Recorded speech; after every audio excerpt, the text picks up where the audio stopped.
യെശയ്യാ അധ്യായം 17 ദമേശക്കിനെ കുറിച്ചുള്ള പ്രവാചകൻ. ദമേശക്ക് ഒരു പട്ടണമായിരിക്കാതെ വണ്ണം നീങ്ങിപ്പോയിരിക്കുന്നു. അത് ശൂന്യകൂമ്പാരമായി തീരും. അരോവേർ പട്ടണങ്ങൾ നിർജ്ജീർണ്ണമായിരിക്കുന്നു.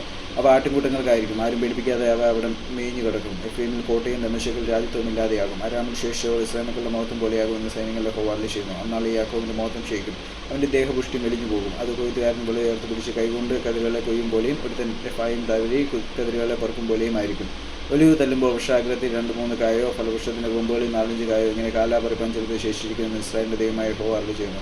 എന്നാൽ മനുഷ്യൻ തൻ്റെ കൈപ്പണിയായ ബലിപീഠങ്ങളിലേക്ക് തിരിയാതെയും വിരലുകളാൽ ഉണ്ടാക്കിയ അശേര വിഗ്രഹങ്ങളെയും സൂര്യസ്തംഭങ്ങളെയും നോക്കാതെയും തൻ്റെ സൃഷ്ടാവിലേക്ക് തിരികെയും അവൻ്റെ കണ്ണ് ഇസ്രായേലിൻ്റെ പരിശുദ്ധനെ നോക്കുകയും ചെയ്യും.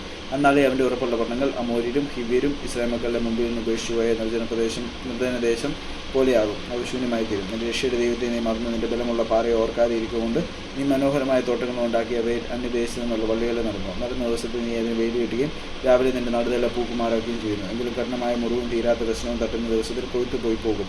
അയ്യോ, അനേക ജാതികളുടെ മുഴക്കം, അവർ കടലിൻ്റെ മുഴക്കം പോലെ മുഴങ്ങുന്നു. അയ്യോ, വംശങ്ങളുടെ എരിച്ചിൽ, അവർ പെരുവെള്ളങ്ങളുടെ എരിച്ചിൽ പോലെ ഇരിക്കുന്നു. വംശങ്ങൾ പെരുവെള്ളങ്ങളുടെ എരിച്ചിൽ പോലെ ഇരിക്കുന്നുവെങ്കിലും അവൻ അവരെ ശാസിക്കും. അപ്പോൾ അവർ ദൂരത്തേക്ക് ഓടിപ്പോകും. കാറ്റിന് മുമ്പിലെ പർവ്വതങ്ങളിലെ പതിർ പോലെയും കൊടുങ്കാറ്റിന് മുമ്പിൽ ചുഴന്ന് പറക്കുന്ന പൊടി പോലെയും പാറിപ്പോകും.